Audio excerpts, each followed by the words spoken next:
Olá, irmãos, a graça e a paz do Senhor Jesus, tudo bem com vocês? Estamos aqui mais uma vez para compartilhar uma palavra devocional, para que o Senhor possa ministrar no seu coração. Amém? Como você lida com a pressão?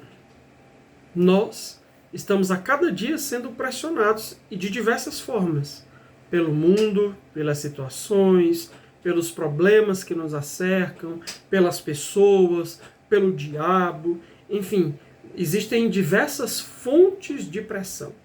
Mas a pergunta é, como nós lidamos quando estamos sob pressão? Como reagimos? Que comportamento nós temos diante das pressões que se abatem sobre nós? Eu quero compartilhar um texto com você que está lá no livro de 1 Samuel, no capítulo 13. A gente vai ler do versículo 8 até o versículo 15. E mais uma vez, eu aconselho que você leia o texto como um todo, você volte nos capítulos anteriores para que você compreenda e apreenda da melhor maneira o contexto, ok? Então o texto diz assim: Ele aguardou 7 dias conforme o combinado, mas Samuel não chegava e os soldados começaram a desertar, indo para todo canto. Por fim, Saul deu esta ordem: traga-me a oferta queimada e as ofertas de paz. Ele sacrificou a oferta queimada. Assim que acabou de sacrificar, Samuel chegou e Saul foi cumprimentá-lo. Samuel perguntou: o que você está fazendo? Ele respondeu: quando vi que estava perdendo meu exército e que você não chegava conforme o combinado e que os filisteus estavam reunidos em Miquimás, pensei: os filisteus estão prontos para me atacar em Gilgal, mas ainda nem busquei a ajuda do Eterno.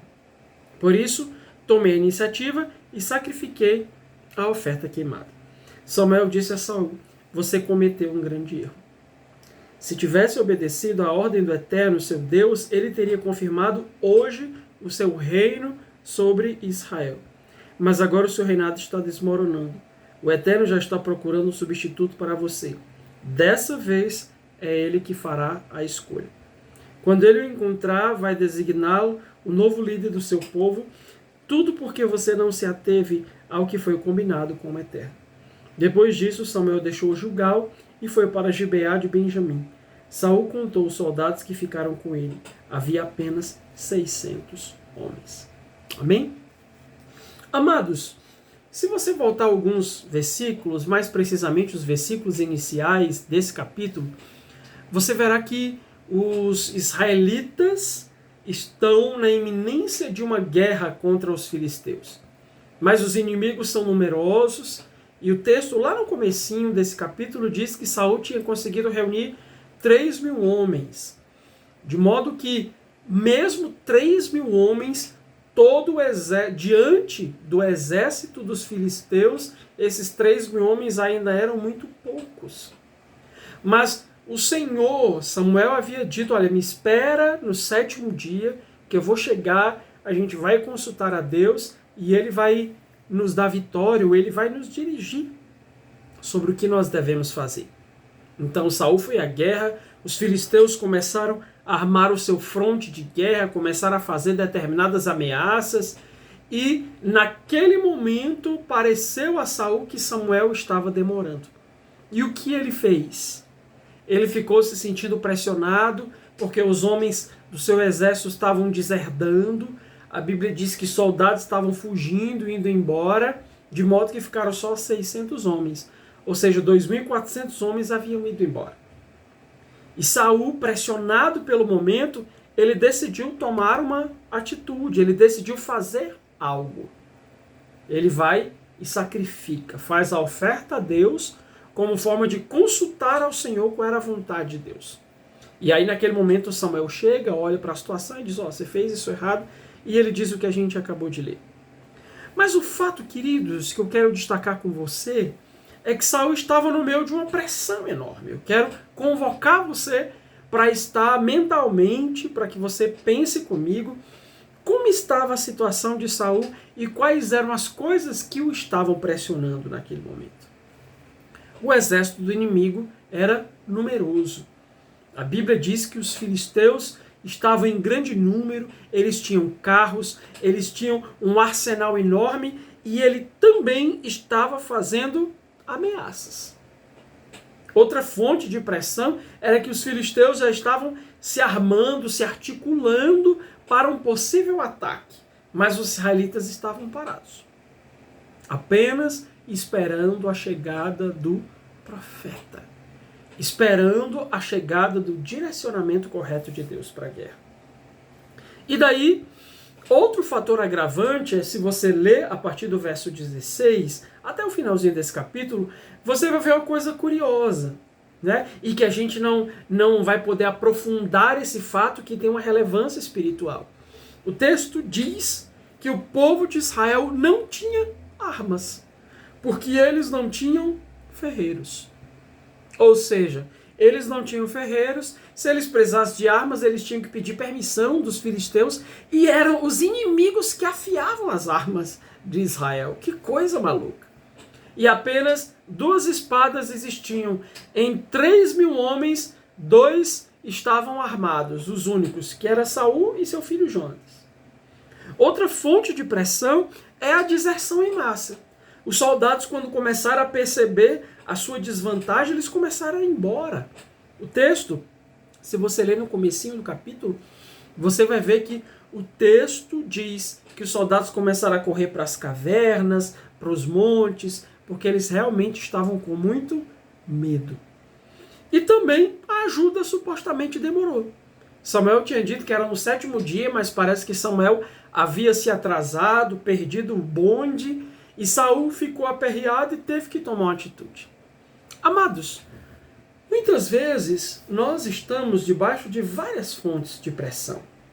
Muitas vezes nós estamos sendo acometidos de diversas pressões na nossa vida. Seja no seu casamento, seja no seu trabalho, nos seus estudos, na sua família, na saúde, em tantos aspectos. E essas pressões, elas nos convocam a tomar atitudes, elas nos convocam a tomar decisões, a emitir determinados comportamentos, mas o problema é que, se formos movidos por esse tipo de pressão, nós tomaremos a atitude errada. Nós faremos a coisa errada. Então, Saul ali, ele cedeu ao seu medo, ele cedeu à sua ansiedade, ele cedeu à necessidade de dar resposta para os seus homens. Os meus homens estão indo embora, eu preciso dar uma resposta, eu preciso mantê-los na guerra, eu preciso dar uma resposta para eles. E o que aconteceu? Ele foi lá e sacrificou. Então, todas as vezes que nós fazemos algo baseado nas pressões externas que nós temos recebido, certamente vamos cometer pelo menos 3 erros. O primeiro deles, não esperamos no Senhor. Todas as vezes que a pressão falar mais alto, falar de maneira impossível ao seu coração, você não vai esperar em Deus. Não esperamos em Deus. Porque nós precisamos entender que se Deus nos disse para esperar, em detrimento daquilo que está acontecendo, o nosso trabalho é obedecer. Certamente o Senhor ia deter o inimigo, ia parar a marcha dos filisteus, porque era o Senhor que estava no controle da guerra. Então, quando nós cedemos às pressões, nós esquecemos quem está no controle da guerra. E acreditamos que temos que fazer algo imediatamente. Então a gente deixa de esperar no Senhor. Em segundo lugar, nós fazemos coisas que não nos competem. Ou seja, tomamos decisões erradas. Pense um pouco quantas decisões erradas você já tomou porque você não decidiu esperar no Senhor. Porque você colocou os pés pelas mãos, porque o momento o pastor está exigindo que eu faça algo, que eu fale algo, que eu decida algo, mas Deus ainda não disse, mas eu tenho que fazer algo, e de repente nós não esperamos em Deus, esquecendo que Ele está no controle da guerra, e fazemos aquilo que não nos compete. Saul foi lá e fez o trabalho do sacerdote, ele não era sacerdote. Todas as vezes que fazemos coisas que não nos competem, nós, e aí entra o terceiro lugar, seremos reprovados por Deus. Saul foi reprovado por Deus. Porque o que deve governar o nosso coração, as nossas emoções, o que deve dirigir as nossas decisões, não são as pressões. Embora, claro, não sejamos bobos de achar que é fácil, é tranquilo lidar com as pressões. É claro que não. Eu fico pensando, se eu estivesse no lugar de Saul, eu não sei o que faria. Será que eu seria capaz de esperar Deus mesmo? Mas eu não preciso estar no lugar de Saul, eu vivo pressões todos os dias e você que me ouve certamente vive pressões. Mas a questão é, você está esperando em Deus? Você tem lembrado que Ele é o Senhor da guerra, que Ele não perdeu o controle da guerra? Você está esperando receber o norte, o direcionamento do Senhor, para que de repente você não faça bobagem, não faça coisas que não te competem, não faça coisas que vão colocar você em apuros? E cuidado para não ser reprovado por Deus quando você está sob pressão. Nós precisamos fortalecer a nossa fé, a fim de que o nosso coração possa resistir às pressões cotidianas da vida. Amém? Medite nisso, que o Senhor te abençoe, ministre, abra o seu coração e te fortaleça para vencer todas as pressões deste e de todos os dias que você viver. Amém? Deus te abençoe. Em nome de Jesus.